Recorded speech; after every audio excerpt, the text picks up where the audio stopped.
அதனால் வந்து வலா அன ஆபிதும் மா அபத்தும். ஓகேவா, அனன்னு சொல்லணும். ஏன்னா இந்த அலிஃப்க்கு வந்து இது இல்லை.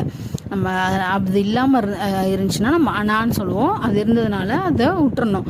வலா அன ஆபிதும் மா அபத்தும். மீமோ பேஷ்மு சீன் கடா ஜபசா மூசா. ஓகேவா, ஐன்யா ஜெஇ சீன் கடா ஜபசா ஈசா. அடுத்தது வந்து ஜா ஜபச காஃப் கடா ஜபர்கா ஜகா தாஜபத்த ஜகாத்த. ஸ்வாத் ஜபச லாம் கடா ஜபலா சலா தாஜபத்த சலாத்த. ஹ ஜப ஹ யா கடா ஜபர் யா ஹயா தாத்தோ ஜெத்தின் ஹயாத்தின். மிம் ஷீன் ஜெர் மிஷு காஃப் கடா ஜபர்கா மிஷ்கா தாத்தோ ஜெத்தின் மிஷ்காத்தின். ஓகே, இதோட இந்த வீடியோ முடிச்சுக்கலாம். அடுத்த வீடியோ வந்து பாடம் 26. இந்த பாடம் வந்து 25 இதோட முடியுது. 26 அடுத்த வீடியோவில் பார்க்கலாம். ஓகே, இந்த வீடியோ பிடிச்சிருந்துச்சுன்னா லைக் பண்ணுங்கள். யாருக்காவது யூஸ்ஃபுல்லாக இருக்குன்னு நினச்சிங்கன்னா ஷேர் பண்ணுங்கள்.